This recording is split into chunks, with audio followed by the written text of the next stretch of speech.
Bonjour à tous, j'espère que vous vous portez bien, que la grâce du divin créateur continue de vous accompagner et vous orienter dans vos différents choix de vie. Alors, aujourd'hui, nous continuons dans notre thématique, la trilogie des clés de la longévité. Sans plus tarder, allons-y sur le chapeau des roses.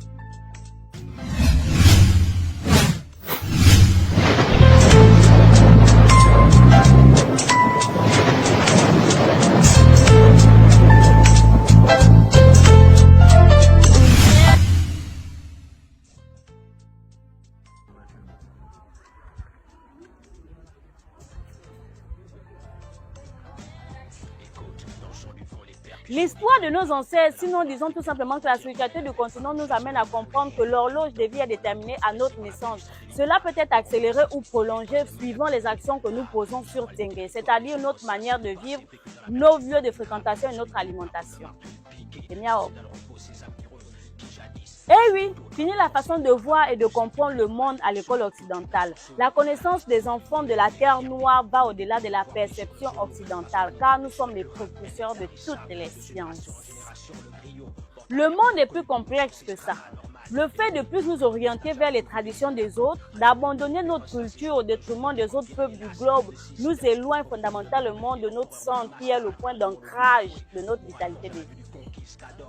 Imaginez un cercle parfait dont le centre n'est plus à sa place, un peu plus à droite, un peu plus à gauche, ou un peu plus haut ou un peu plus bas. Finalement, il perd tout son sens. Est-ce encore un cercle? Un cylindre? Plus on croit à des choses qui n'ont pas référence dans notre être profond, plus notre cercle a la forme d'une pomme de terre. Car pour le réaliser, il nous faudra faire appel à plusieurs points, plusieurs repères et plusieurs centres. Nous avons dans ce chemin perdu le repère spirituel, sinon l'encodage parfait qui nous permet de façon naturelle de nous nourrir au flux matriciel, à la source matricielle qui a été prévue pour nous par les ancêtres supérieurs. Pour faire simple, nous marchons à côté de nos pompes et c'est grave pour une personne mélaninée car elle sera toujours en dessous de sa valeur sur Terre. Prenez un deuxième exemple. Imaginons un lionceau prenant le sein d'une vache. La création est l'harmonie. Les choses sont faites de telle sorte que chaque peuple a la spiritualité qui va avec sa nature profonde.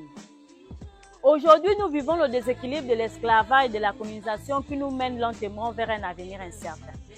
Et il n'est pas nécessaire d'en faire un tableau car chacun de nous l'a sous les yeux. Mais rien n'est vraiment perdu. Car à chaque palier de notre développement, les hiérarchies divines nous offrent toujours une opportunité d'échapper à ce cercle vicieux qui nous fait perdre de notre essence vitale. L'ère du Verseau est une chance ultime qui nous est offerte pour nous recentrer, reconnecter notre moi intérieur à celui de notre moi physique.